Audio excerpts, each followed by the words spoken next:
Hello and welcome back to the Block Update podcast. It is episode 88. As usual, I'm joined by Slack Lizard, affectionately known by his mother as Jonathan, and I am, of course, Foxy No Tail, affectionately known by my mother as, I don't know why I bother ironing it if you're just going to dump it on the floor.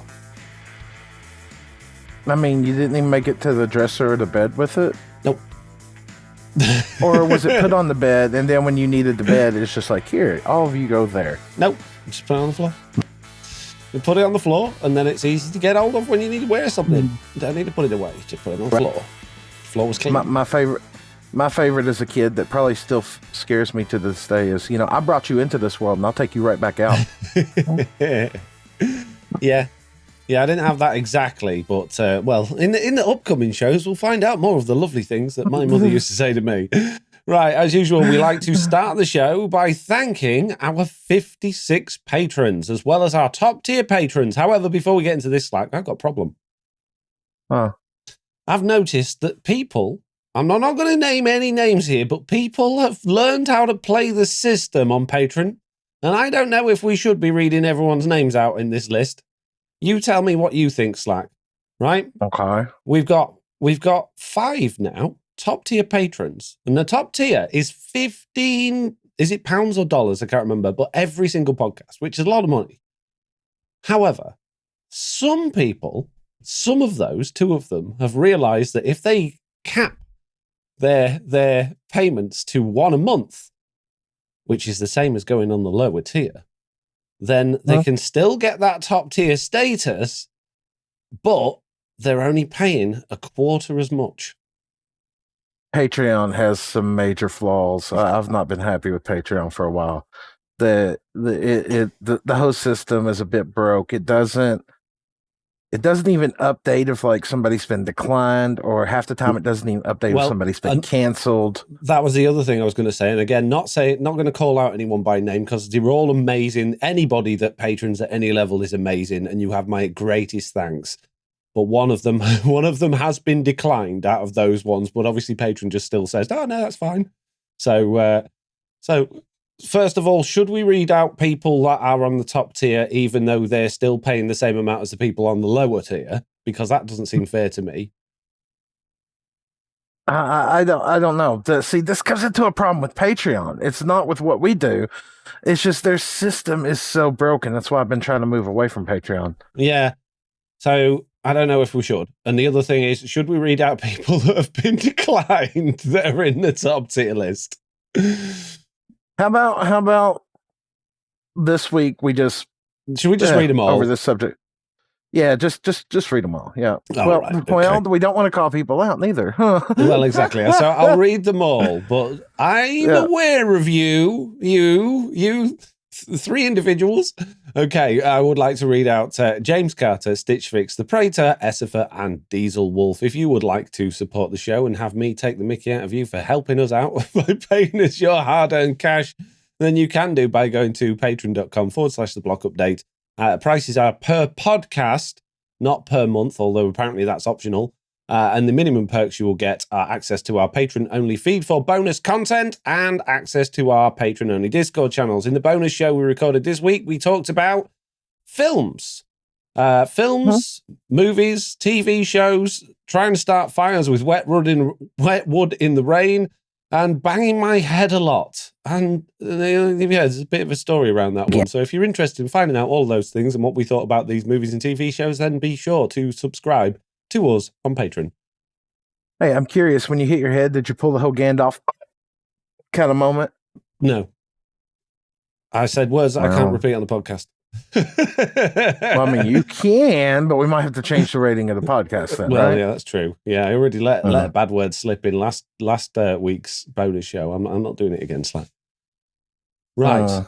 Feedback, Slack. What do we got? We're supposed to do things here. Okay. First off, we got Lawful today, and they say, Slack, thank you so much for mentioning the struggle that Xbox players have while reaching servers, amongst other things. Most people forget that console players exist. Was really great hearing you mention it. Yeah, no problem. Okay, well, there you go. Nice bit of feedback. Good. Essifer says, Foxy, I think the trial key proved you right with regards to how they shouldn't have released the crafter. Look at all of the excitement in the community over what the heck is this thing? Lots of people with lots of ideas, and everyone is tuning next week to find out more. Exactly. Could have done that with the crafter. No. Yeah. Jeez. And instead, they're backtracking on that, which we'll cover in the news. Yeah. Well, kinda. Yeah, we'll get to that, but I've got opinions on that. Yeah. Next up, we got Whitebush. She says, limiting the feedback, comics, etc., is a good idea and will improve our overall quality of the podcast. Good decision. Oh, I should have cut that one out. Yeah. Yes, it is. Yeah. Yeah. But we just like to reiterate. Okay, so this came up before in the little pre-show, before the bonus show, in the live show. That's a lot of shows. Since I mentioned that we were going to be not reading as much feedback, bug dates, wish lists, and questions, we've had significantly less submitted. And I understand. If we say we're less likely to read something, you might think, well, why should I bother sending something in? The problem is, if you don't send something in, we've got nothing to go through, and the quality of the stuff that ends up on the podcast is a lot lower. To the point where, like last week, we didn't do a show because we didn't have any news and we had nothing to talk about, and we had hardly anyone writing in about anything. So it's really important that if you've got something on your mind, you've got something you want to say, just throw it in. If it doesn't get added, it's not the end of the world, but we will still read out the majority. It's just, we'd rather not read out things that we just sort of go, okay, to, or things that are just not particularly relevant. So we still would appreciate as much as you can send us. It doesn't mean don't send us as much. It just means that we're going to be a little bit more picky with it. And please don't be offended by that if we don't read yours out. I'm sure if you keep sending them in, we will read them eventually. So, Dog agrees, apparently. Yeah. Apparently, they've heard something. I think a flea moved a mile down the road or something. It's the nature of what happens. Oh, good. Right. Okay. Whitebush also says, see, two from Whitebush Slack. Yeah. Regarding copying, oh, geez. I'll just wait a minute. It's fine.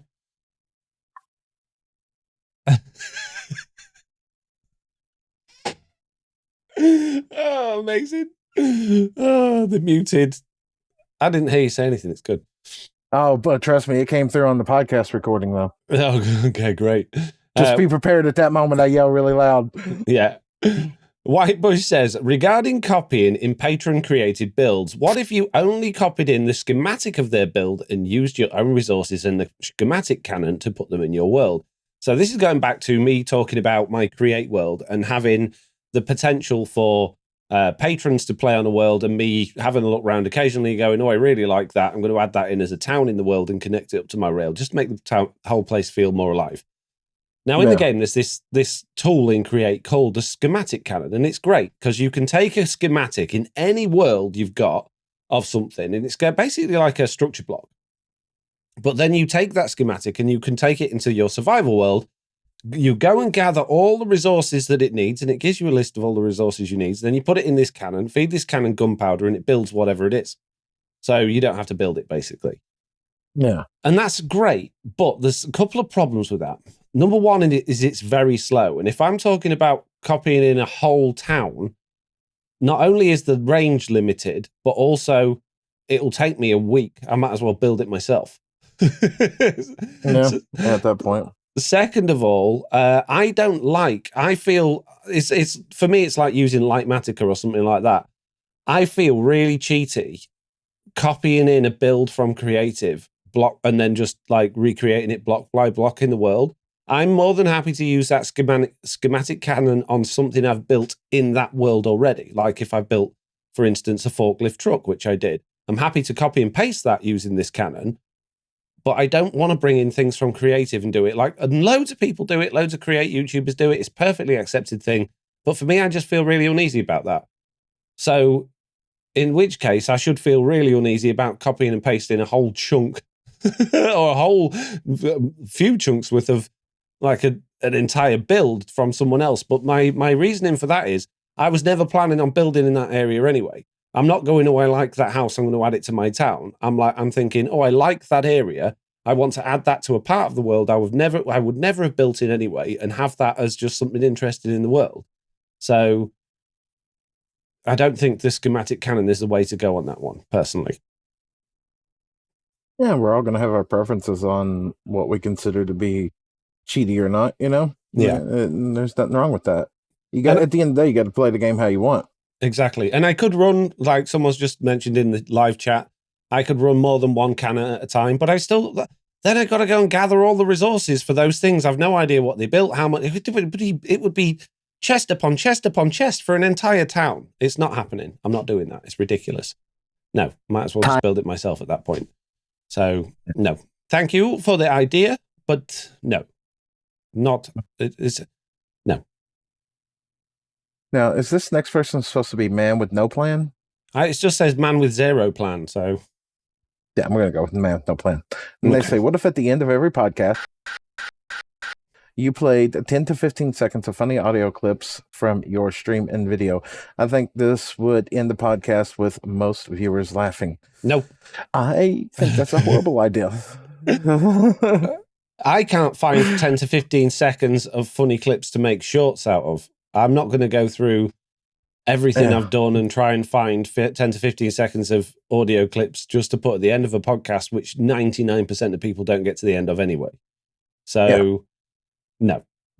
No, it's a nice idea, but if you want to see 10 to 15 seconds of funny audio clips, then I suggest you Google or put into YouTube search 10 to 15 seconds of funny audio clips. And you can do that at the end of every podcast, and then you can laugh. But yeah, no. It must sit, obviously people that have never made YouTube videos before or done anything, it must be a difficult thing to try and imagine. As far as they're concerned, you've got these videos, they know where the funny bits are because they've just watched it. They know which bits they liked because they've just watched it.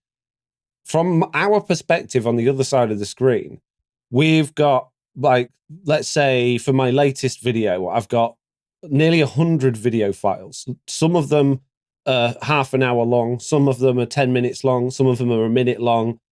I have no idea which one of those has got what in because they're just numbered from 1 to 100, right? I don't know where the funny clips are.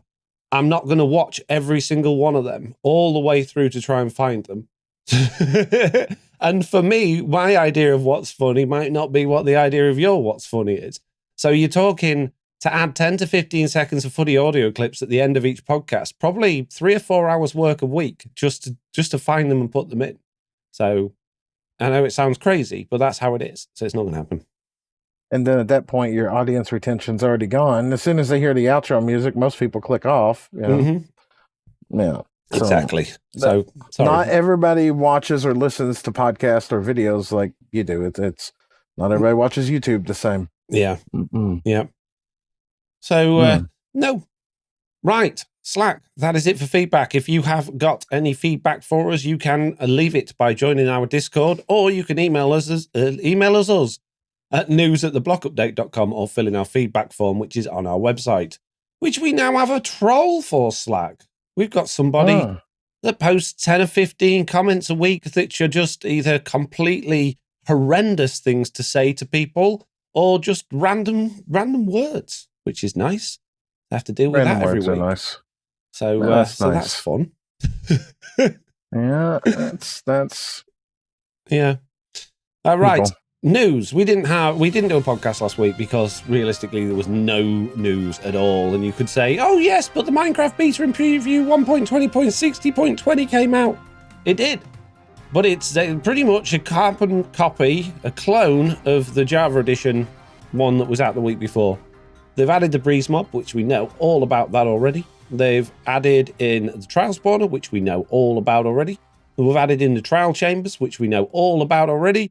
And they've added in the trial key, which we know nothing about. And they've also updated the crafted textures, tough bricks textures, and then there's a few bug reports and bug fixes and things, which I haven't actually read through yet. Should we ever see if there's anything interesting in there?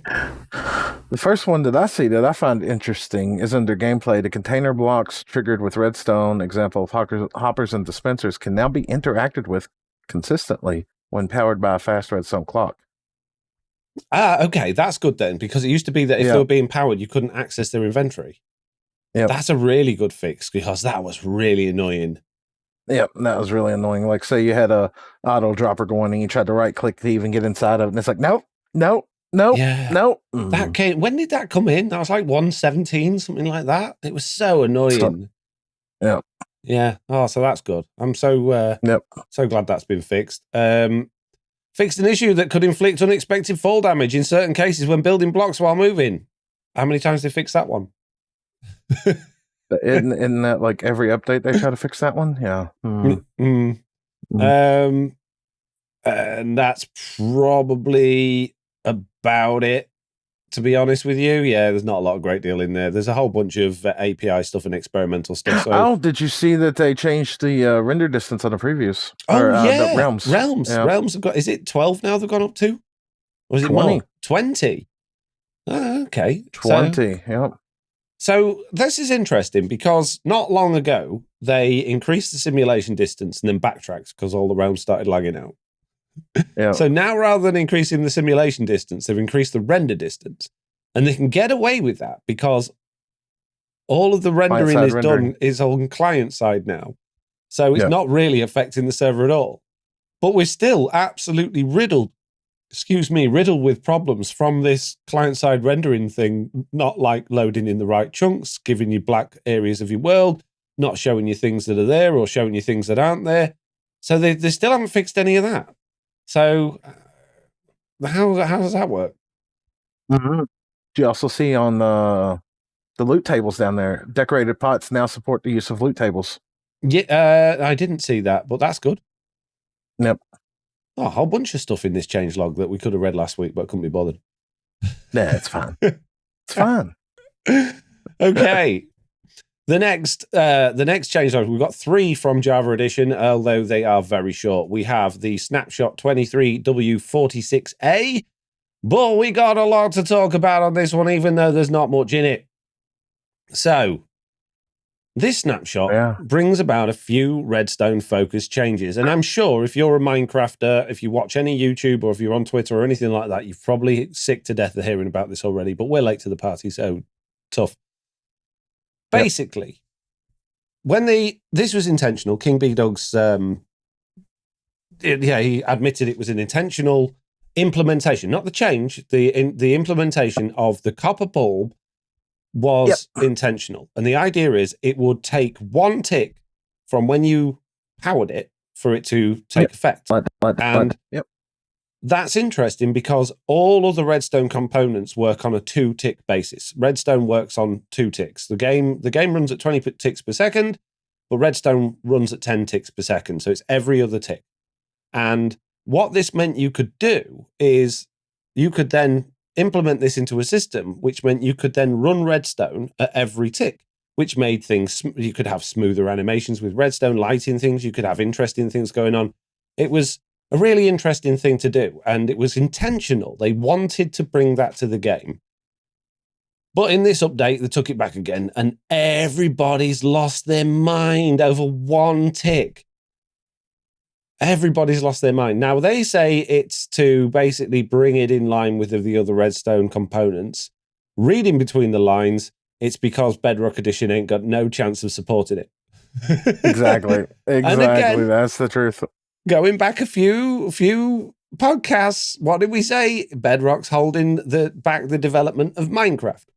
The developers want to add something, but they've had to unadd it because Bedrock won't support it and can't support it. So it really doesn't make any difference at all. It does. Oh dear. I think we might need to ban some from the Discord here, Slack. Gary1638 is spamming the live questions chat and getting in trouble. Oh dear. Bye, Gary. Oh dear. Gary banned. He must have had phone in pocket. Oh well, banned now. Right, okay, where were we? It really doesn't make any difference to anything. Redstone still works exactly the same. All of the contraptions that work normally work the same. These were experimental snapshots. They're not in the game yet. So if you're losing your mind about it, oh, you broke my idea, tough. Get over it. It's not a big deal. What do you think, Slack? A change in the name of parody, which I'm actually surprised that they genuinely did, because there's been many times in the past where something came out, even after these so-called in parody updates, where one version got it and it was different from the other version. Yeah. The fact that they took parody head on in this one, and it's parody for Bedrock versus Java, and the Bedrock parody won out, that makes me feel like there's been some changes somewhere in the hierarchy in the office or something like that before. Because how many updates for the last have we got different features at launch? And now they've they always intentionally say taken something and yeah, they say they're trying. I But think it doesn't affect how it drops. This got nerfed because of Bedrock. You know it and I know it. But I don't see that as an internal change. I'm just imagining that what's happened is the Java team have put that into the game, and the Bedrock team are trying to keep up, and they're sending messages going, "I can't do it, can't do it, I can't do it." And obviously that's gone up to someone's boss, and that boss has gone, "Well, if you can't do it on Bedrock, you're not doing it on Java."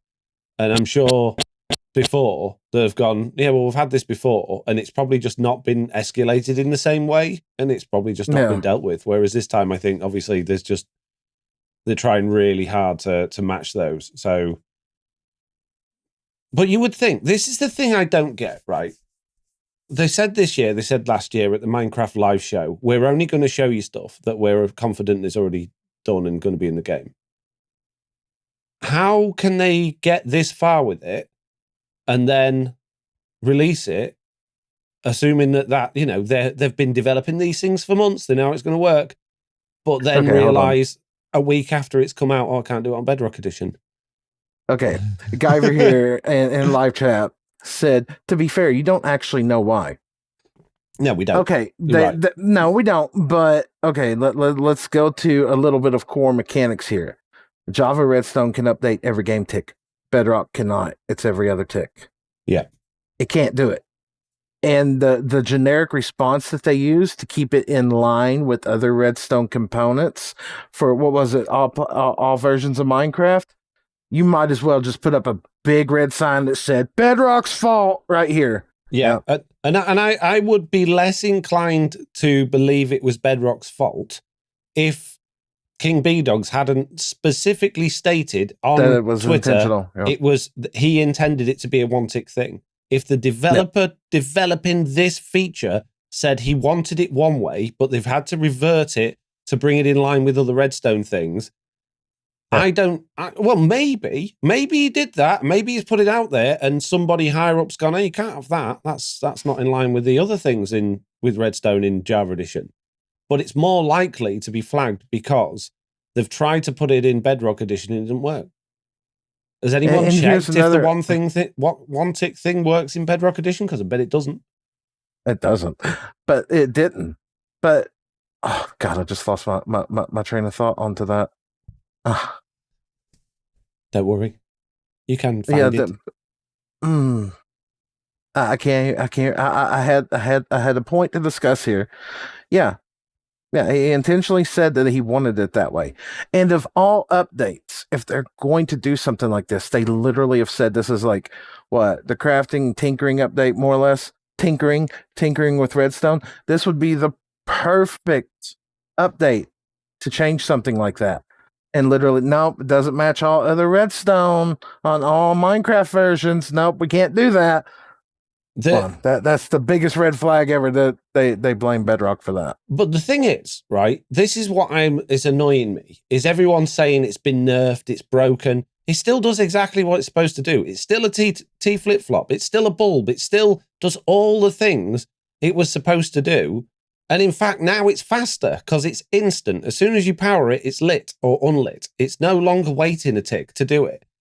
But everybody's just lost their mind because of this one tick thing, which doesn't make any difference to anyone.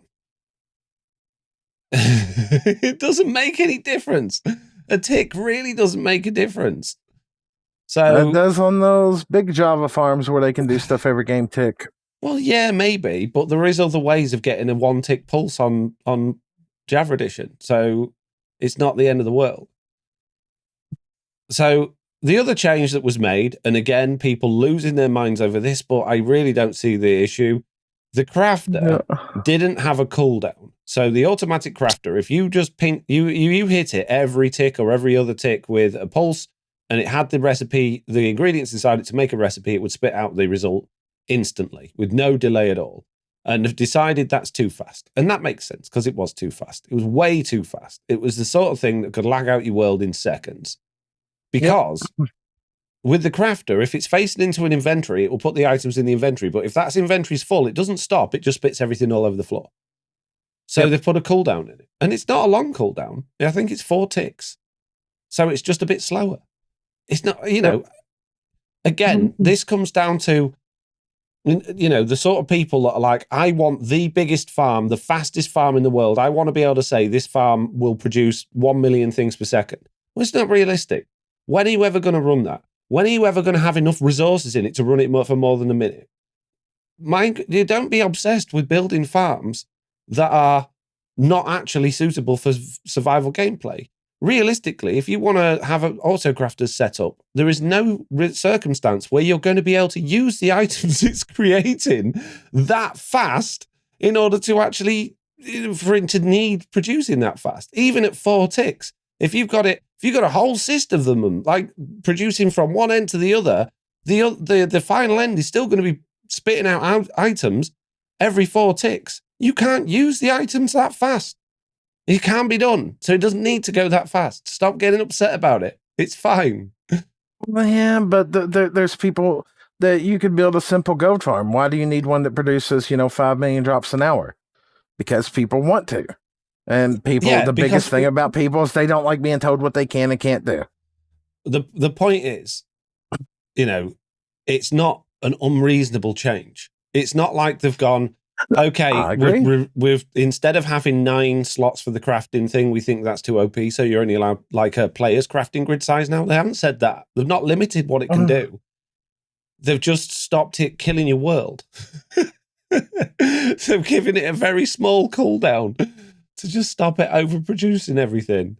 So it's funny that you use the analogy that don't kill your world.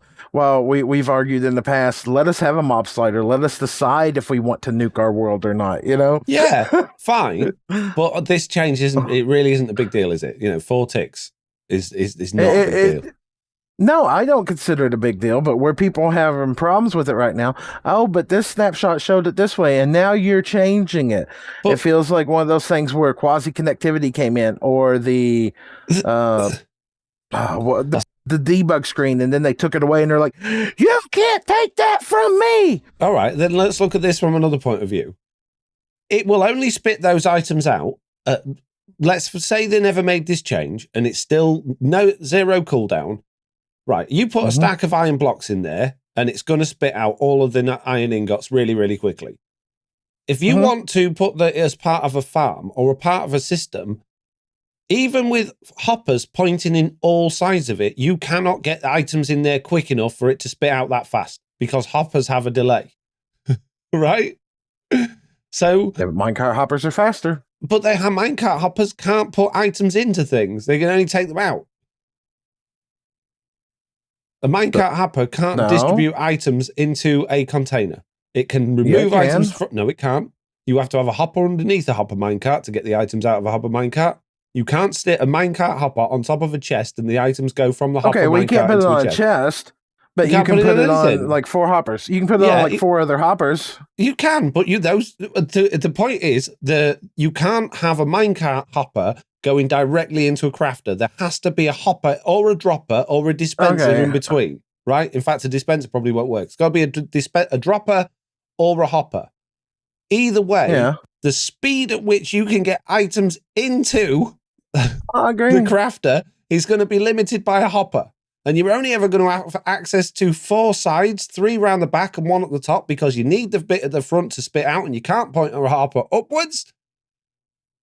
So you can't fill the items in quick enough to keep up with the non-cooldown. So by adding a cooldown of 4 ticks, it makes sense because the items coming in will match the speed of the items going out.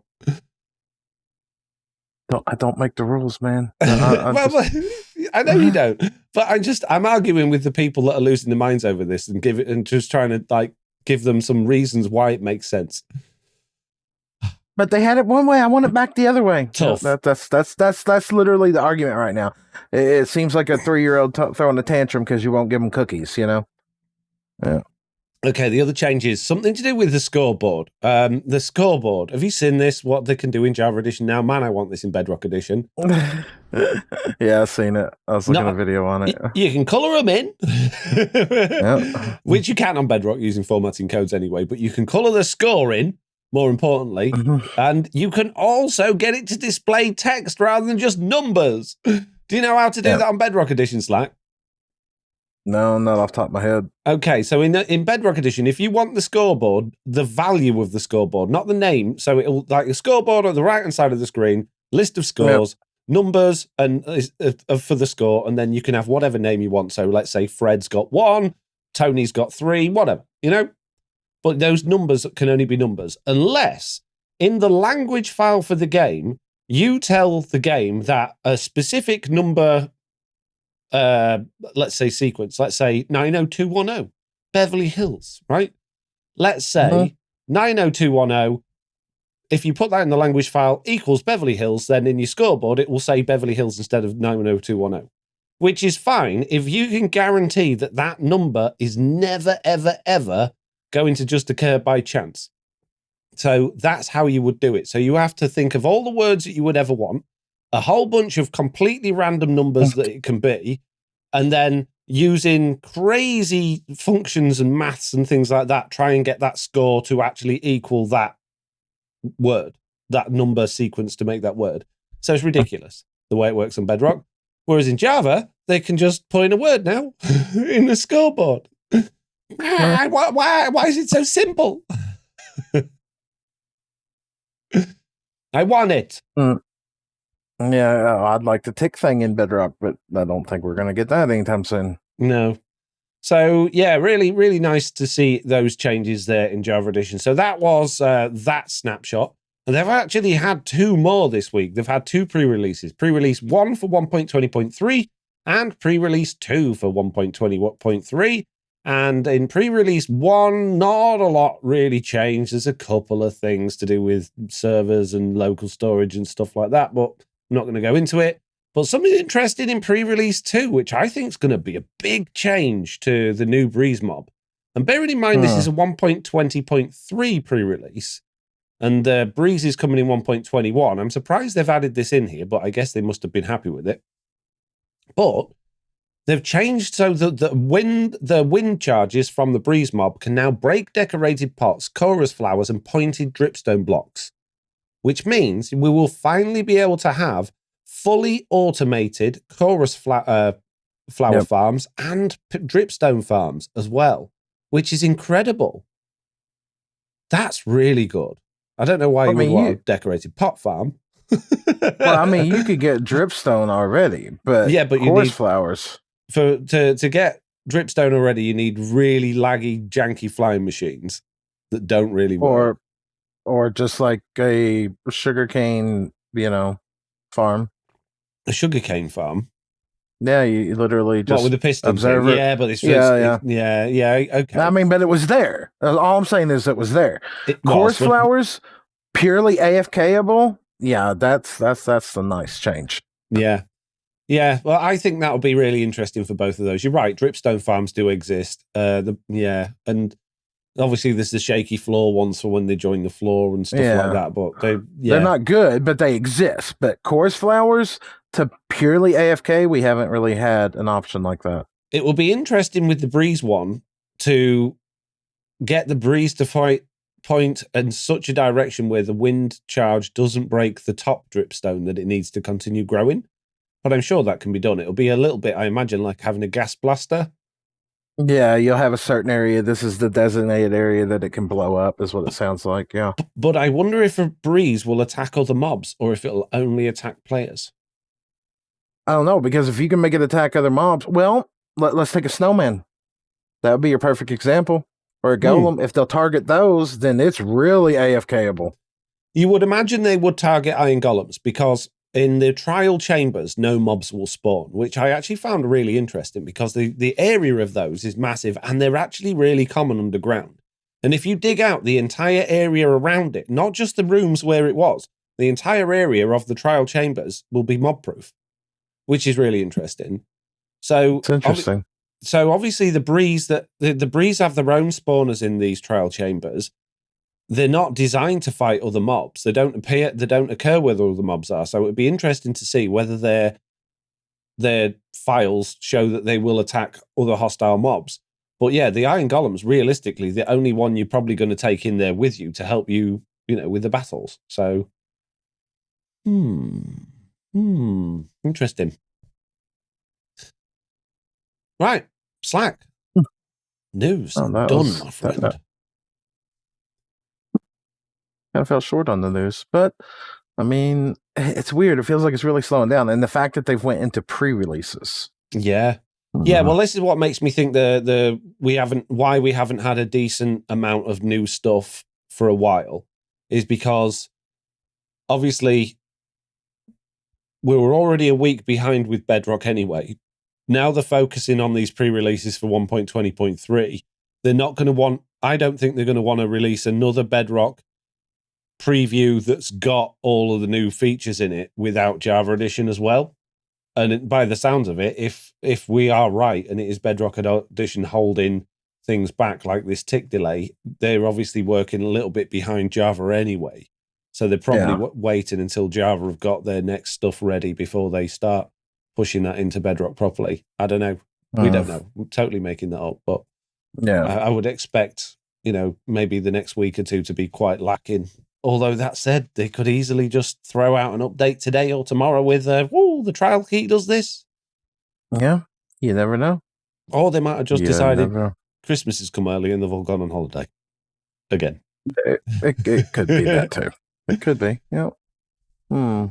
Okay. Right. So news is over. It's time for the bug date. We have one bug from Ocean Vim Slack. Would you like to read it? Says in 1.20.41, logged on to one of my worlds and the world appeared in a blue night mode. Restart of Minecraft fixed the issue. No bug report, as I can't work out how I did it and it was fixed. Happy to post pictures if someone can let me know where is the best, as it looked fairly cool. I think that was probably just a graphic cards error or a Windows error or something like that. Logging into your world and it was a blue night mode. It doesn't sound like a Minecraft error. Otherwise, I'm sure other people will have posted it as well. Maybe it is. Maybe there is a bug report for it, but I've had that sort of thing, not just with Minecraft, with all sorts, where my screen will just change colour for no particular reason. Yeah. Yeah, you log in, you're like, oh, why are all my textures broke? Nothing's changed. Yep. Yeah. Yeah. Right, if you have a bug and you would like to let us know about it in either Java or Bedrock Edition, you can do by emailing us at news@theblockupdate.com, filling in the feedback form on our website, or joining our Discord. The links for all of those are in the show notes in the description below. This week's tip of the week is from Scorch, 1973, but I don't know why I was doing that as individual numbers. And they say, if you turn location coordinates turned on in the chat screen and you die, open the text window on the death screen and it shows you coordinates. So I think that's on Bedrock, the where you can show your copy coordinates thing in your text. I didn't know you could open the chat screen from the death screen. Is that a thing? Oh, okay. Well, there you go. Good tip. Life tip of the week. You want a good night's sleep, make sure you don't have a TV in your bedroom. Yeah, or a backup drive in the room next door, or the world's most horrible cabin bed. Yeah. All those things seem to matter. Yeah. Right, it's time for our week in Minecraft. Slack, what have you been up to in Minecraft this week, buddy? Been working on on Slackville. We've got a item categorizer sorter that sorts pretty much all the items in the game. But I've decided now to start decorating this thing, and I've decided on like two of the probably worst blocks ever for it. One being mangrove wood and quartz, which has led to working on a goat farm on the Forever Slackville world, which is a Sim 6, because we changed Slackville from Sim 4 to Sim 6, I don't know, earlier this year. But we've been clearing out a perimeter and getting everything set up for that to get the goat farm up and running there, which, if I remember correctly, produces around 400 and something goat blocks an hour. Wow. Yeah, but it's a lot, but it's nowhere near what the barter farm can produce. Yeah. So barter it's a farms are bit crazy like on Bedrock. Autocrafter on no cooldown. You just can't keep up with the number of items into what you're getting out. Actually, we've got a sorter that can handle the barter farm. See, there's a parity difference. In Bedrock, when the piglin is bartering and the gold block moves, it finishes a trade. On Java, it does not. No, because it's a bug. It shouldn't. It shouldn't do that. But my point is, you can't feed it enough gold to keep up with how many trades it will do, right? That's exactly the same issue with the Autocrafter being without a cooldown. Oh, we can make it go as fast as Bedrock will go, but yeah, but that's still not fast enough. Yeah, need mini quartz. Need mini quartz. Well, we need renewable sand. I'm just saying. Yeah, that'd be nice. Yeah, like with the create mod where you can get sand from gravel and gravel from cobblestone. You can get everything from cobblestone. It's brilliant. Yeah. Yeah. Good wonderful. Talk. Speaking of, in my Minecraft this week, Slack, I just happened to be making a whole bunch of factories that all together, 3 big factories on a line with a big yard, all just take cobblestone at one end, and they produce 19 items altogether, or 18 other items, including sand, gravel, red sand, soul sand, something called scoria, clay balls, clay blocks, terracotta, glass, gold, dead bushes, quartz, red sand, you name it. All of that just from cobblestone. It's wonderful. Okay, I don't understand the logic of dead bushes from cobblestone. Okay, so cobblestone you crush into gravel, right? Yeah. You then crush that gravel into sand, or you wash it to get little bits of iron nuggets out of it. You also get flint out of it from doing both of those things, and you also get a little bit of clay balls out of it from crushing it into sand. You then take that sand, right? And if you wash it, you get clay balls. If you cook it, you get glass. And if you haunt it, it turns into soul sand, right? So haunting it with soul fire turns it into soul sand. The clay balls you turn into clay blocks. You cook them into terracotta.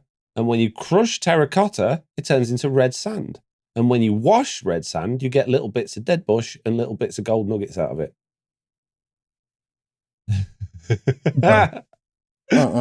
Yeah. No. So it makes sense. It does make sense. But all of that just from a bit of cobblestone doesn't make a great deal of sense. But if you think about each of the items, anyway. Oh, yeah, each of the items. But considering that you only started with cobblestone, no. Yeah. Well, I like it anyway. So you produce all of these things. So I got these factories doing that. And oh, man, it was hard work. So 3 episodes, 1 part of the factory for each episode. The first part, cobblestone generator, gravel crusher, sand maker, and iron washer. Quite easy, not too much to add in. Took me ages to fit it all in, squeeze it around, but it got it working really nicely. It was outputting lovely. Second episode, the second factory, I needed to take a bunch of that sand and the clay balls in order to produce the next whole bunch of things. And at which point I realized I really wasn't processing anywhere near enough sand in order to do that. So I rebuilt the entire internals of the first factory in order to then rebuild the second factory so that I was producing enough items. That took forever. Third video. Then realized I wasn't producing anywhere enough cobblestone, still wasn't producing anywhere enough sand, and wasn't producing anywhere enough of the other things. So I had to rebuild the entire first factory internals again, and most of the internals of the second factory again, and to finally get the third factory working. And now it's all working perfectly. But man, I should have planned it all out in creative first, because it's too long to record. The second episode took twice as long as the first one, and the third episode took forever. But it's all working well. So in order to move the items around, to take them from one factory for another, rather than using contraptions and belts and things like that you used in Create, I used trains, but I didn't make them into actual trains. I hid the rail underground, and I made like little forklift trucks and dumper trucks that would run around. And I made a lot of mess with that. I had them crashing into each other and banging into each other all the time. And it took hours and hours rerouting all of the tracks underneath to try and get it all to work right, putting signals in to stop them going into bits they shouldn't be in. But I finally got all of that working, and I was really happy with it. And now, this episode that I'm recording, the 4th episode in this like little mini series, I guess. All of the yard and the factories are done. All of that's working perfectly. But now I got to get the items from those factories to a train station, which is next door. Build a train to take all of those items. And then where they're going is not built yet. And it's not going to be built for weeks because that's part of my next sort of phase of the plan after this area is done. But I want to get it all up and ready. So I had this really nice idea of making like a cargo loader. So I built a train. And on the back of the train, there's 3 like train carriages which have containers on, like shipping containers. Yeah. And like at the docks sometimes where they're putting containers on the back of lorries, they'll have like a massive structure, and the big container will come across the top and it'll get lowered down onto the back of the lorry, right? You seen those before? Like I thought I'd make one of those, but obviously because the train's already got the containers on it, this container's just going to float across the top on this big system. And I thought it could drop all of the items into the train. And I spent 2 days scratching my head trying to make that work. And it turns out after 2 days worth of, no, that's not working. No, that's not working. No, that's not working. Realizing you can't get items to go out of a moving contraption into another contraption. You can send items from a moving contraption into like a stationary structure or into a building, but because the train's a train, it's a contraption, not a structure. It just wouldn't do it. So I've ended up with like, it's just visual now, this container going across the top. It doesn't actually do anything, but the way the items go into the train is just really boring. Not very interesting. But when I was away on my little holiday this weekend, I knew I was going to be building a train, and I didn't go out looking for trains. So we just happened to go to this pub for Sunday dinner, and it was called the Railway Man or something like that. And I was sat down, and I just noticed in the corner this picture of this amazing train, and I thought it was like something from the future. I was like, wow, look at that. It's like this space age train. It's amazing. Turns out it was a real train, and it was built in 1937, and it's called the Sir Nigel Gresley. So I took a picture of the painting, and I did a load of research on it. So I've added that into, that's the train I made in this video to do this. And it's got a really interesting history, this train. Not that I'm going to talk about it now, but I do go into a little bit of detail in the video. But yeah, so I just finished, I haven't finished the entire video because I still got to tidy up the train area, but I finished pretty much everything today, a couple of hours before the podcast started. And I thought, right, I'll just sit down and watch a little bit of YouTube. And Mr. Beardstone just put out a video, made a new train. In his, hey, here's what I do this episode. He's built a train that just happens to have a bunch of like lorry wagons, or the wagons with containers on, with the exact style and shape that I've made mine with. And my video is going to be like a day after his, so I'm going to I messaged him straight away. I was like, dude. We've done the same thing again.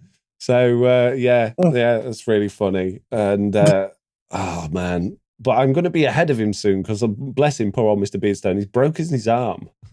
he was due to go on holiday this week, and he slipped, fell over, and he's broken his wrist, or has fractured his wrist. So he's had to cancel his holiday. And now he can't play Minecraft. So get ahead finally. Oh, poor Mr. Beardstone. Didn't look like he's copying you. Yeah, exactly. Yeah. But it's so weird. Like, we're doing totally different things. How at the same time, on the same day, we're making the same thing? Jeez. It drives me nuts. Because you know what all the comments are going to say. Yep. Mr. Beardstone did this just yesterday. Why are you copying him? Doesn't matter that you hadn't talked and you recorded the videos and it took me a week to make this video. You think I could do this entire thing in a day after he's just put it out? Yeah.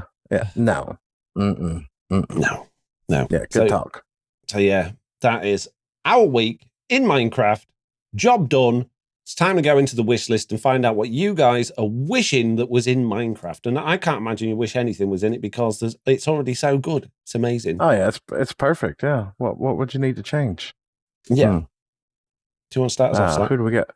Jade up first here. Jadevixen says, I think when you place coral onto mud or muddy roots, it should stay alive, as in a bright colored. I like to be able to use coral fans as flowers and decor and have them maintain the vibrant colors. Mud would be a logical answer. That kind of just makes sense. They're wet. Yeah. I'm fine with that. Yeah. Why not? Yeah. Why not? Good idea. Just mud though, or muddy roots. Not having anything else. Yeah.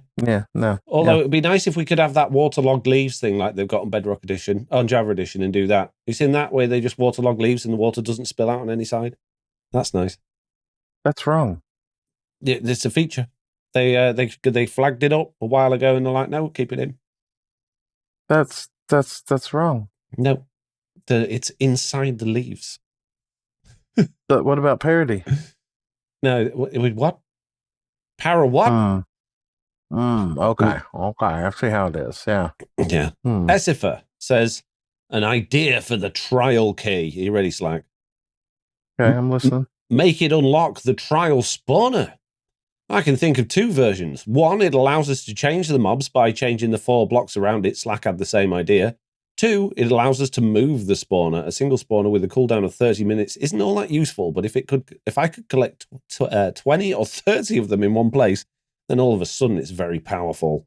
For balance sake, make the key a one-time use. Change the blocks and then use the key to reset the spawner type, or use the key that mines the spawner. Key is consumed by the action either way. I'm pretty sure the keys are probably going to be single use anyway. Otherwise, why would it, spit out a key every single time? Also, if you're playing with more than one player, it'll spit out a key for every single player.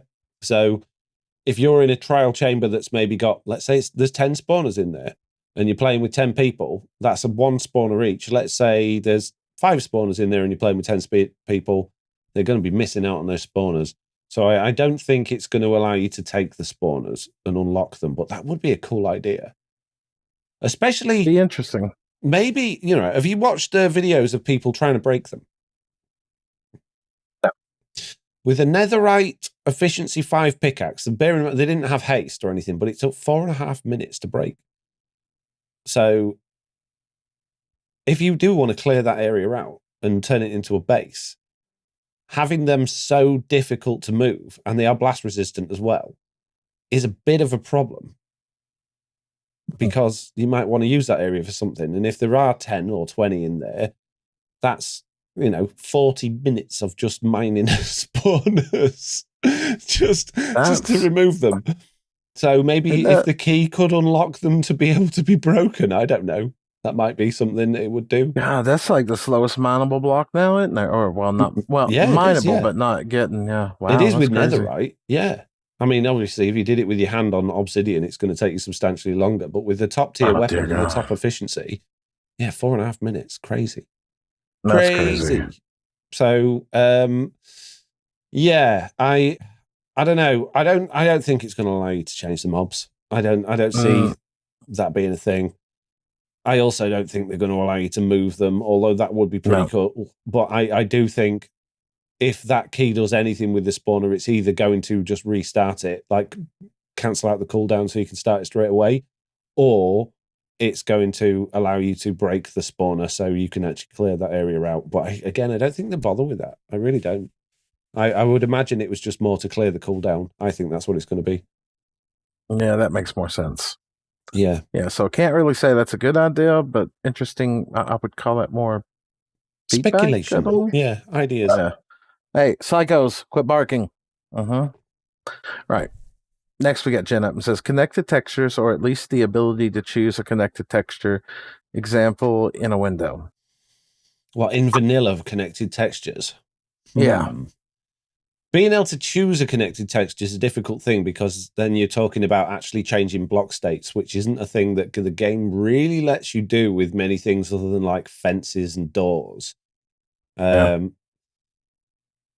But having connected textures in the game could be nice. If we had like a little workstation that allowed you to, let's say, make connected glass textures or connected whatever textures, that could be nice. Yeah. But then is that getting too complicated with everything for vanilla? I Or wouldn't just a mind it. toggle. Or just a toggle. That would be nice too. Yeah, but then the developers have got to put in a whole new bunch of textures and a whole new bunch of code just for some people. I don't think they'd do that. I think they're more likely to do it if it was part of the actual game, you know, like a toggle-in game, like Jen's saying. But yeah, I think you'd have to craft it as a connected texture item rather than it being like you click on it and it becomes connected. That makes more sense. Glass cutter. Yep. Yeah, I don't know. Good idea or not? What do you think? Sure. Yeah. Yeah. Okay. Sure. I'm not opposed to it. New workbench. New workbench. Items. Yep. Okay. Cold Reindeer has got another idea for the key. It says a locked chest. Make the key usable for locking chests to specific players. A chest that works like a land claiming to keep others out. It prevents the chest from being mined, opened, or broken by other players that aren't ops in creative mode, and only listed as allowed players can open the chest to access items. Only an allowed player listed to that chest who are holding the key can open the chest or remove items or destroy the chest. Create the chest like a trap chest, but using the key instead of a tripwire hook. I think that's a brilliant idea. I don't want that to be the use of the trial key, but a lockable chests I think is a great idea. But then we've got ender chests, which are kind of the same thing. Kind of, but yeah, I like it. Yeah, good idea, but not for the maybe trial it unlocks. Key. Maybe it unlocks the second part of the ender chest that we can't see yet. Yeah, the other half of it. Yeah, page 2. Yeah. Mm-hmm. Oh, right. What about a lectern? Like an ender chest that work like a lectern with just as many pages as you want. yeah. So you can just unlock them. Yeah. Let me go to page 17 and pull out all my stone related stuff. Yeah. I'm in. That could be handy. Yeah. Okay. Mike is up next and says, lodestones are already available in Bastion loot. I suggest Mojang add a lodestone as part of the treasure Bastion structure generation. Then in the various room portals chest around the nether could be a chance for a linked compass. It's like the nether shipwreck. You scary dogs. Scary dog. What? Yeah. So there was a bit of a chat going on in the wish list things. Someone was saying about, we've already talked about actually on the podcast, the idea of trading with piglins in order to get, or a piglin like cartographer that would give you access or directions to bastions and nether fortresses. And the problem was, obviously, there's no maps in the nether because compasses don't work. So they were saying lodestones. And that makes sense. When you connect a lodestone with a compass, the compass direction to that lodestone, and lodestones are nether based. You need netherite to actually make one. So if a lodestone existed in every single bastion, and the piglins were giving you like pre-linked compasses to those lodestones, that'd be a really nice way to find bastions and fortresses. I think it's a great idea. Yeah, I like it. Well done, Mike. Yeah, I like it. Okay, Zenman says, an idea for helping players find a nether fortress or bastions. Oh, hang on a minute. This is the same thing. Maybe they were in a different order before, but they basically say, make the piglins trade a lodestone link compass that points to an unexplored or random nether fortress or bastion. This would make sense. Yeah, it's the same one. So well done, Mike and Zenman. Well, that was it for the wish list. It's time to move on to the questions. Slack. Okay, questions. Ria Upana? I don't even know how you say that one. Says, is Truly Bedrock Season 5 over? When will there be a download? Yes, it is over. That's the answer. When will there be a download? I should have done it weeks ago. I've totally forgotten. Keep poking me and I'll sort it out. Sorry, guys. That's totally on me. I apologize. Oops. CJ says, what do you think about trial and error being the update name? Tinkering is all about trial and error, and trial references the trial chambers, so it may take some trial and error to complete the trial chambers. Here's a tongue twister for you. If your trial's trial chamber contains the trial chamber trial spawner, it may be a trially trial before you obtain the trial chamber trial key to open a new trially trial to more trials and tales. What? I think I like it, but I can't. If Mojang put error in any of their update titles, they're just opening themselves to a whole world of jokes on you, Mojang. Yeah. So in that sense, I'd say no. It opens up too many bad doors. Yeah. So no, nice idea, and it does make sense, but no. Guyver out here says, Foxy and Slack, what are your favorite movie series? And hope you have a great rest of your day. I like a lot of movie series. I tend to favor the blockbusters, to be fair. Obviously the Marvel films, Fast and the Furious films, Lord of the Rings, Die Hards, pretty much the Expendables, even though they're rubbish. Any sort of action based film, sci-fi based film. The newer Star Treks I really like. Obviously, I like the Star Wars films. Yeah, I'm into the blockbustery film series. I really like the Transporter films. Do you ever watch them? Yep, I've watched them. Yep. Yeah. Pretty much the same as Foxy. I have a wide variety of them that I enjoy, but my favorite, the one that I love the most, is still going to be the Matrix trilogy. Yep. Ooh. Yeah, I find this tricky, that one. I like the first one. The other two were a bit rubbish, and the new one's awful. I watched it again the other day. Yeah, I watched it again the other day too. Number 2 and 3, I didn't mind. And I say they're my favorite, yet there's literally a part in the first movie, if I am the least bit tired, I will fall asleep every time. Oh, really? The whole part where they go meet Neo under the bridge where it's raining. Oh yeah. If I am the least bit tired, and I mean even like I'm like at 98% on my real life battery, okay, I'm 2% down. If I'm watching that area right there, and I zone out until like the whole make a choice scene. I find that part of the movie so boring, and I don't know why. Wow, it's just like, it is a slow bit. Yeah. But oh god, I've had that movie on repeat forever. I remember when I got my first surround sound system, I was watching The Matrix 3. So it was the first like 5.1, I had the speakers behind me, the subwoofer and everything like that. And I remember sitting there, and it got to the point of where the machines are about to break into Zion. And that commander's out there, and he's like, knuckle up! And they all pull their guns out and just aim up at that hole. And then like they break through, and they just unleash just fire onto that hole. I was like, because it was just nothing but just it was like shaking my chair and everything. I loved it. Yeah. See, the second and third film, I think they could have made one film out of, because there's just way too much talking in both of those. Like, and not the action bits are great, but there's way too much just nonsense. Like, oh, we're very clever, smart people that wrote this film, and listen to all the big words we've got. Take all that rubbish out. You know what the thing that ruined it for me?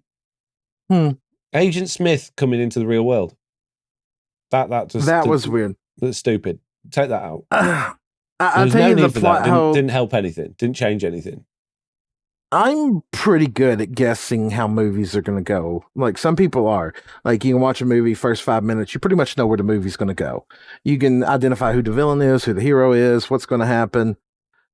The biggest thing with the Matrix series, even though it's my favorite, it's my all-time favorite. If I had to pick something, it would either be that or probably the John Wick series. That's probably my second favorite. Ooh, John Wick, yeah. Yeah, but then I didn't like John Wick 4.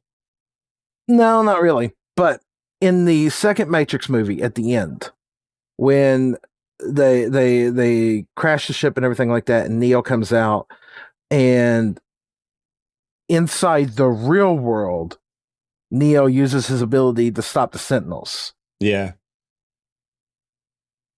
That should have, in my book, everything in me said, okay, so this is going to be a Matrix inside of a Matrix series. Yeah. That shouldn't have happened either. I wasn't happy with that. No, and in the third movie, In the third movie, they just kind of like no, that didn't really happen that much. Oh, he has power in both worlds. If you had done it a Matrix within the side of a Matrix, it would have been so much more believable. Which is at that what the point. fourth one tried to do. Yeah, that's what the fourth one tried to do, but it was too late. You done ruined it at the end of the third one. The guy, what was his, Neil Patrick Harris? He was great in How I Met Your Mother. He was awful. Yeah. He was the thing that ruined that film for me. It was him. If anyone else, just not him. I was really saddened that in the fourth one we didn't get the guy that played Morpheus. He didn't come back. Yeah, I think he would have struggled to fit the body shape these days. To be honest with you, that's true. Considering he's been doing CSI for years, but it's still the fact that you change the character, and I really don't like when you have a character change and played by a different actor. Sometimes it works, but for the most part it doesn't, especially in a TV series. I don't mind it if there's a good reason for it. Obviously if if they've been cancelled or they've died or something like that, yeah, fine. I don't mind that. Like, I would be perfectly happy for the new Star Wars films to have completely different Princess Leia or Luke Skywalker. I don't see the reason why they keep doing all these deep fake things. No, they've moved on or they've died. Just get or the aging technology and stuff. Yeah, just yeah. Just replace them. It's fine. Enough time has passed.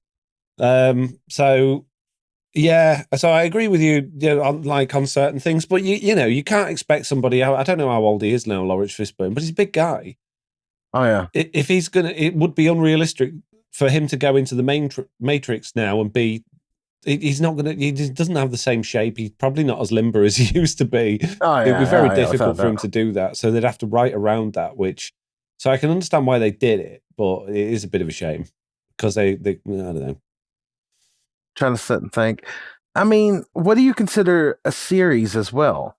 3, 4 part? Like, I don't consider the Marvel universe a series. Back to the Future is a good one. Back to the Future is one of my favorite movie series, but I don't like the films. I won't watch them.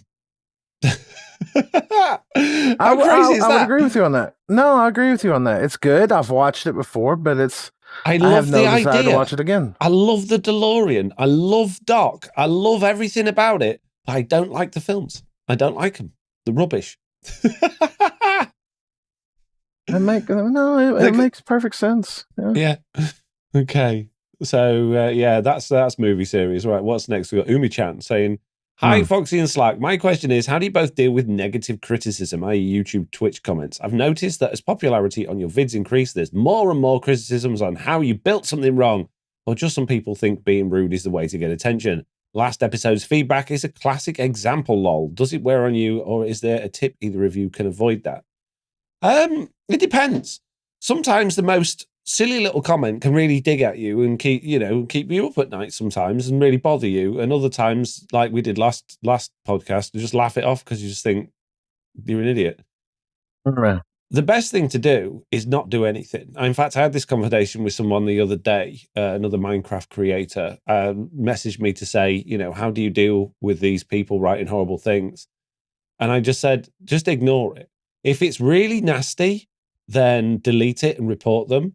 But if it's just, I don't like you or you smell or whatever, just ignore them. Either the other parts of your community will deal with that comment by not liking it or responding for you, or it'll just get ignored. And it's like with anything, the bullies, just ignore bullies and they'll go away, and it works, truly does.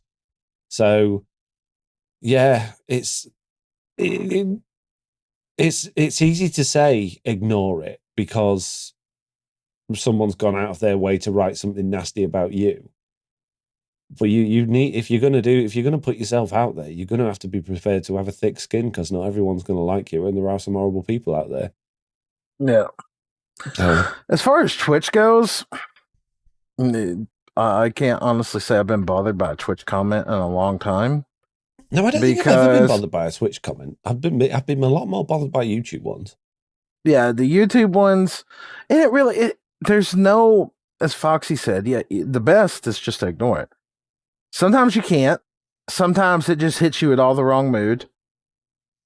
And sometimes it'll be the stupidest comment ever that'll set you off and just send you down a rabbit hole of thinking things you don't want to think. For the most part, ignore them. And unless it violates the YouTube's community standards and stuff like that, just leave it be. And if it really just bothers you, you just right click and ban. That's the easiest. Block user from channel. Yeah, I used to do that. I used to block anyone saying anything just unnecessarily mean.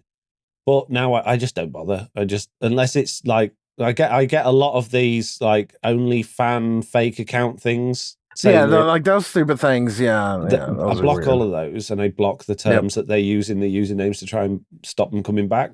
But if people say something, it just doesn't bother me now. And the things that bother me the most, I think, and it still doesn't bother me much, is you should do this, you should do that.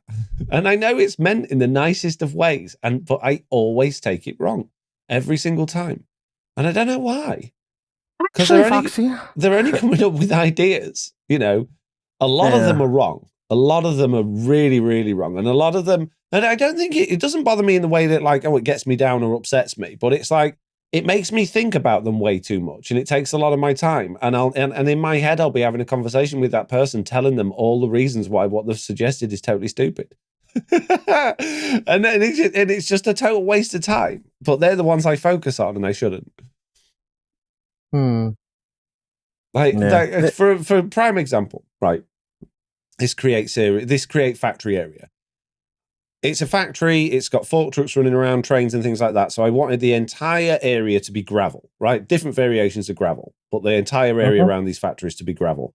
But I needed a big working area underneath it. And as we know, gravel doesn't float, it falls. Okay? Yeah. So I had two choices. I either put in a hard floor underneath, but that would mean I've had to dig down further and destroy everything I'd already built down there in order to move it further down, which I didn't want to do.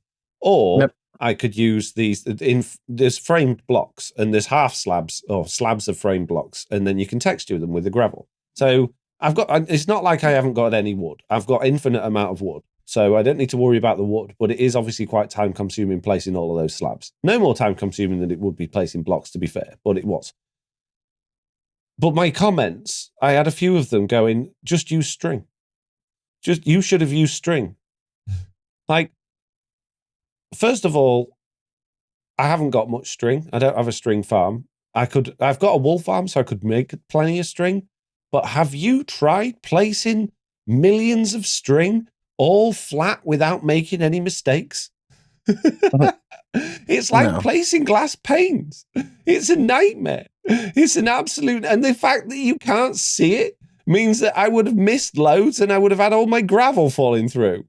So, and it's also really easy to accidentally break. So you're working down there and you wave your arm towards the camera to make a point and the gravel's falling. No. No. And then the other ones was, because I made the reason I had to do all this underground stuff, I made these forklift trucks, but the main part of their train was under the ground with all of the rail hidden around. So a bunch of comments going, you should use phantom rails because they're invisible. And it basically works like barrier blocks. You hold the rail and you can see it, but when you let go of it, it disappears. Great. Guess how you make those? Phantom membranes.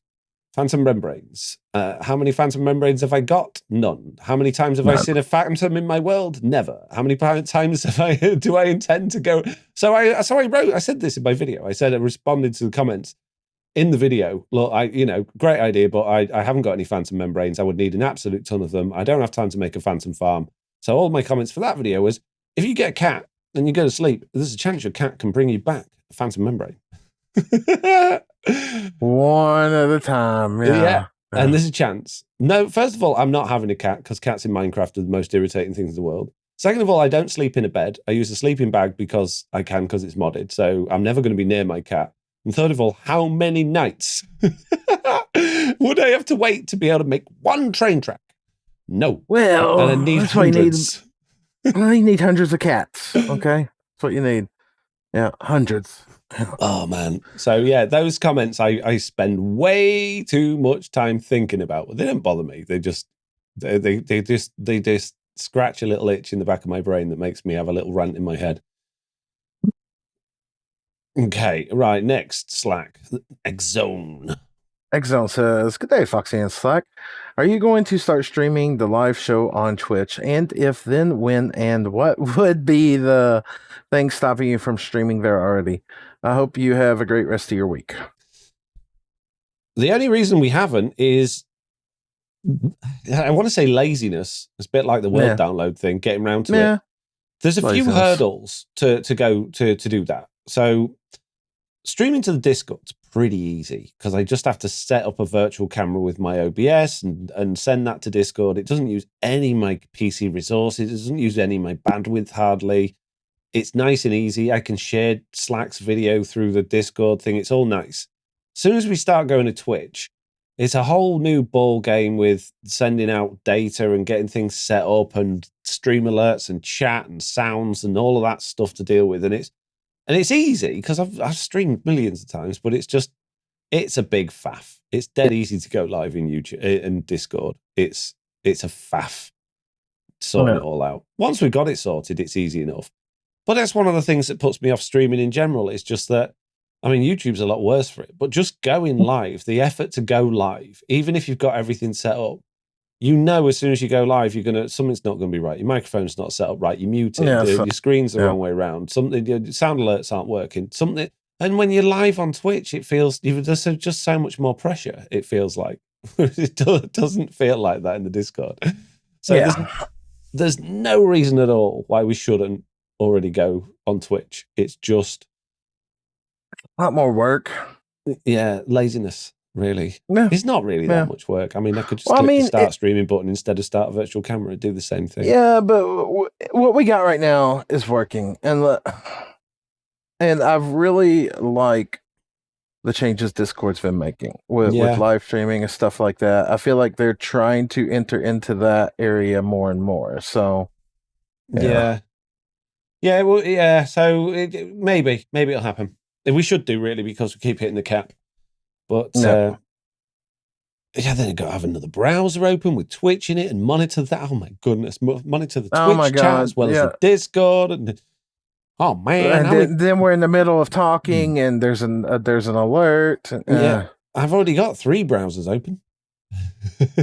If we did stream on Twitch, right, and we were getting people subscribing and throwing bits, we wouldn't be responding. We wouldn't be hey, thanks for the sub. Completely hey, thanks ignore for the bits. Yeah, and that I feel horrible doing that. But this podcast almost wants to come across to you guys like it's pre-recorded because it's about the podcast. It's not about, we've said it loads of times before, it's not about the live interaction. It's about talking about what we've got in front of us, talking to each other and sharing our thoughts with you guys. So I don't want to be doing it like a Minecraft live stream. Yeah. Okay, who we got next? Did you just read that one?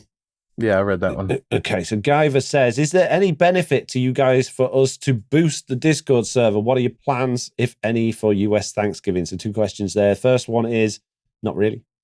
No, doesn't really offer a great deal. The problem with boosts is they run out. So if you get enough to get one of the perk levels, after a couple of weeks, it's gone anyway. So there's an incentive to just spend more money, and it's not worth it in my book. No, it's not really worth it. And at the end of the day, with the boosting, sure, you reach so many boosts, it kind of helps voice chat, but it's trivial in the amount that it helps. So no. And then on a monetization standpoint, you boost the server and they make it feel like, oh, you're doing something for the server owners. You're not. You're giving that money straight to Discord. Yeah. Yeah. I mean, I got boosted all the way to the top the other day, and I just thought, oh, I could have a unique domain name now. No, there's no point because it gets taken away from you as soon as it goes away. Yeah, like the same happened in my Discord at one point. We got all the way up there, and that was back in the days when you needed 50 boost. Yeah, and you get the unique domain name, and then 2 months later, a few people decided they didn't want to boost no more because they were just there for part of the hype moment. And now all of a sudden, your unique domain name is like, nope, you can't have this unless you boost the server. It's just like, what's the point? Yeah, no. Yeah, the first time it ever happened, and I got that unique domain name, I thought, I assumed with them giving you that would stick. So I went and updated on my website and stuff, and then a couple of weeks later, people going, "Oh, your website link doesn't work." What? What do you mean it doesn't work? I couldn't believe they take it off you. Yeah. And once you achieve it. Yeah. It should be like an achievement. It doesn't cost them anything to redirect to URL. No. It should be a case of, hey, we got to this level, great. Yeah. But no. Well, then they reserved that for just what was it, partner Partners, discords, but and then now they've taken that away. Yeah, no more partner discords. That sucks. Yeah, no more partner discords. Yep. So I'm just going to stuck with whatever the stupid invite link is for my patron. I mean, I could make like a Bitly link, or I could even do like foxynotail.com/discord and have it go straight there. But I don't know. What's the point? Yeah. So no, thanks. No need to boost the server. Don't waste your money. What are your plans, if any, for US Thanksgiving, Slack? Same as every year. Just eat.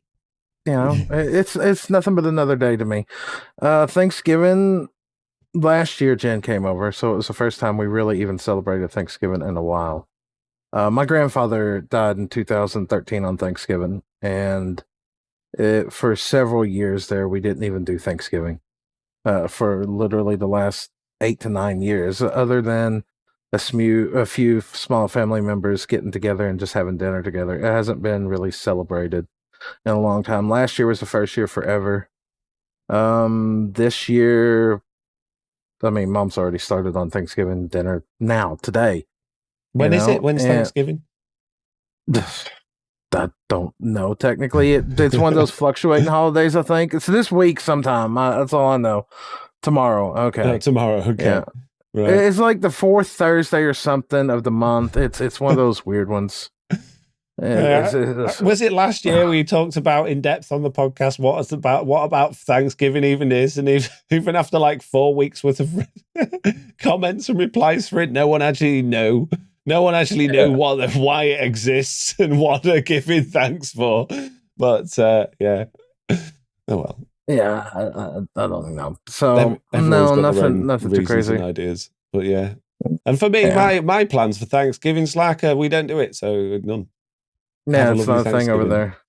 Yeah. Speaking of which, the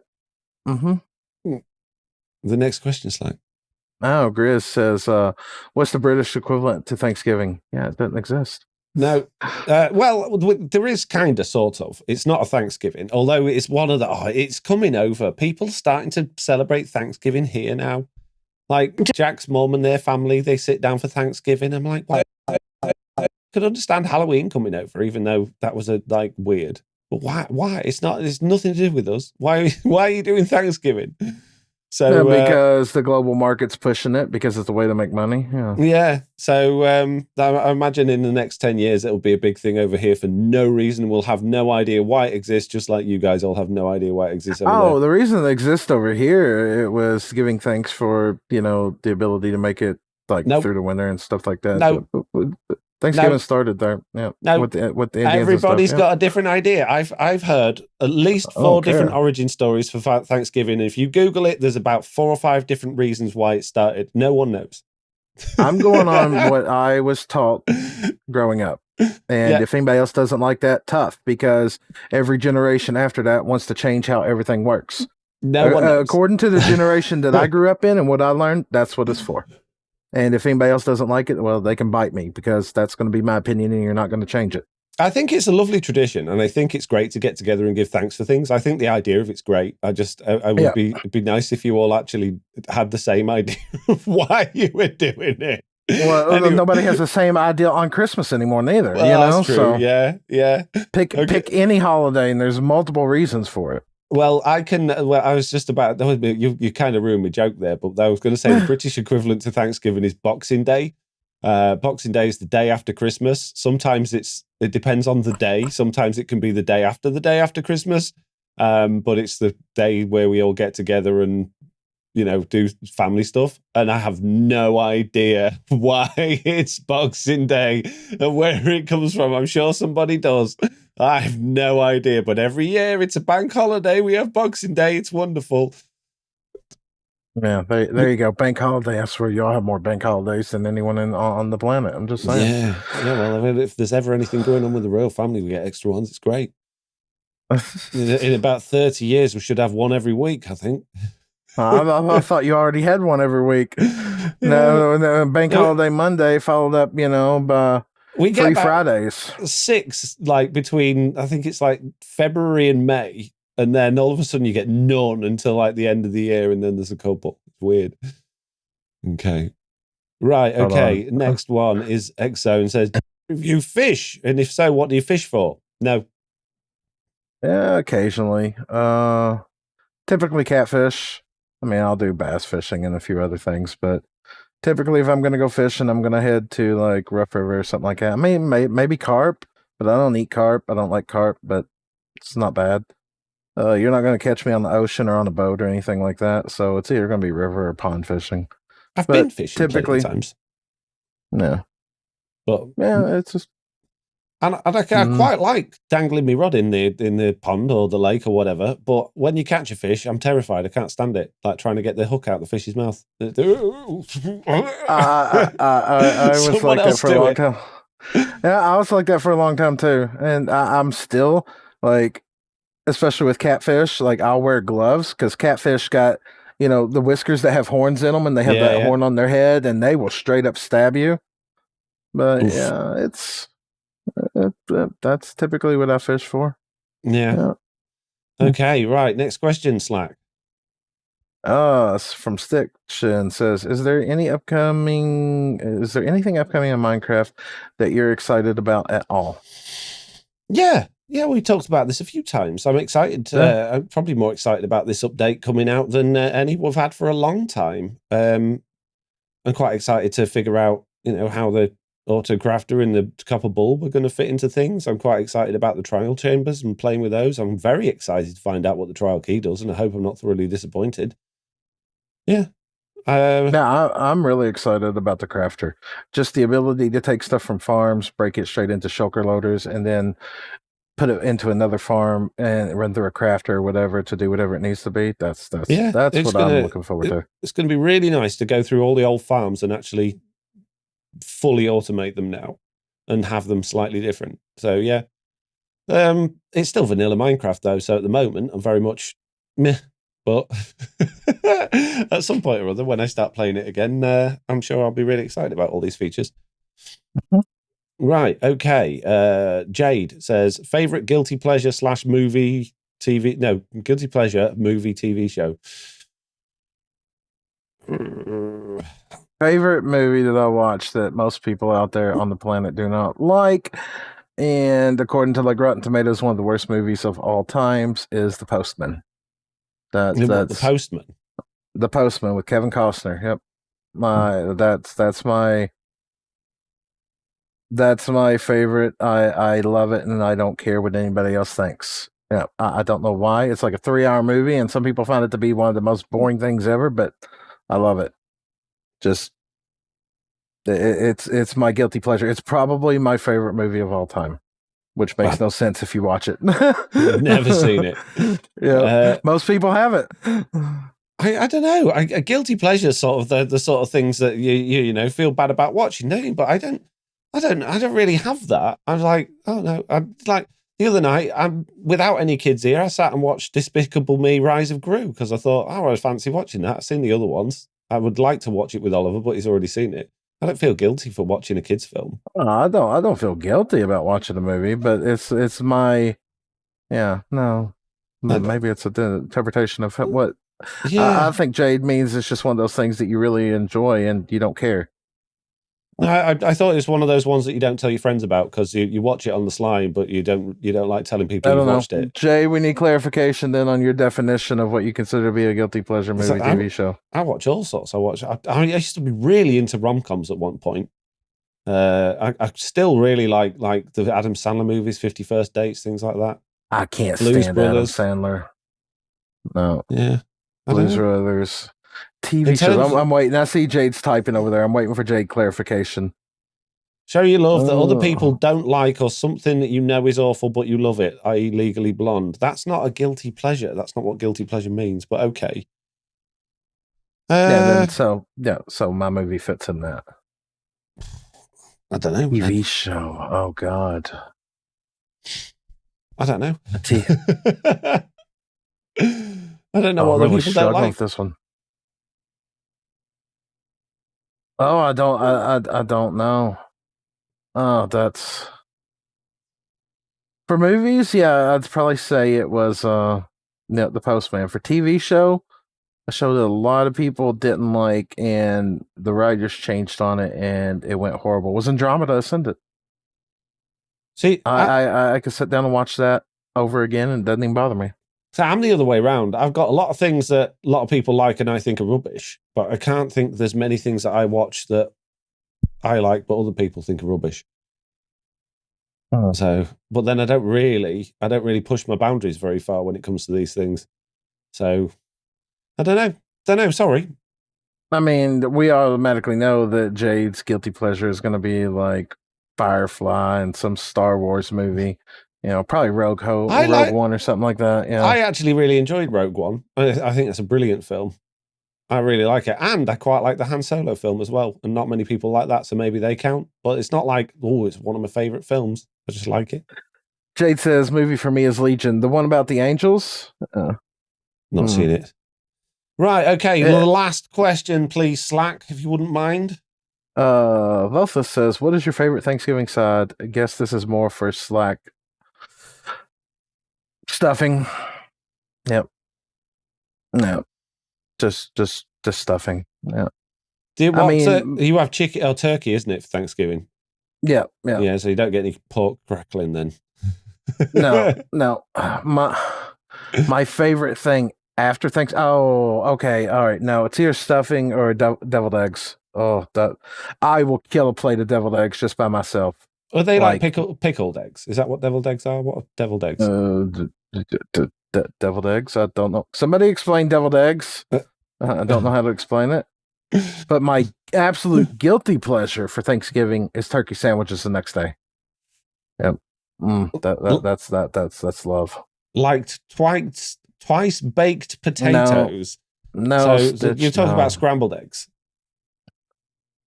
No. Deviled eggs are not the boiled eggs. Right. I don't think it matters. You take the yolks out of the hard-boiled eggs and add mustard and paprika and stuff like that and mayo, and then you put that back into the egg. Yeah. Right. Oh, you have no idea. Yeah. You have no idea. It's. It sounds almost like a Scotch egg, but not quite. So the Scotch egg is a hard-boiled egg wrapped in like this meaty thing with breadcrumbs. It's sort of peppery and it's quite nice. But you're talking about taking the yolk out and doing that. I don't know. Anyway. That is it for questions, and that means it's pretty much it for this week's podcast. As a polite reminder, if you're enjoying the show, then please do go over to patreon.com/theblockupdate and consider helping us out. If you have any questions, feedback, bugs, or wishes that you wish to ask, then you can ask them by joining our Discord, emailing us, or filling in the feedback form on the blockupdate.com website. Slack, what are you going to be up to this week? No, aside from Wednesdays, typically streams pretty much every day. And that's pretty much it. Yep. For me, I'm going to try very hard to get 2 videos a week out, but realistically, it's going to be sort of 3 over every 2 weeks. Does that make sense? Yeah. I'm trying to hit Wednesdays and Sundays, but I'm struggling. So this week's going to be Thursday, and then maybe like Monday or Tuesday. I don't know. But I'm just going to try and get as many out as I can, but not push myself too hard. Yep. Right, that's it. Again, if you want to get in touch, email us, news@theblockupdate.com, fill out the feedback form on the website, or join the Discord. The links for everything is in the description below. All that's left to say is the same thing I say at the end of every single podcast, and that is, if you say to me, you should, there's a good chance I'm going to be thinking about that for ages. No. Actually, Foxy, note down. Actually, Foxy, you should use string and phantom membranes and all of the other rare items that take ages to collect and are very difficult to place to do this incredibly arduous and tedious task that you're trying to do. Four videos from now, farms that I don't need in Create Mod, a string farm, a phantom farm. Yep. Yeah. Perfect. Right. Thanks for listening, peeps. Goodbye. Bye.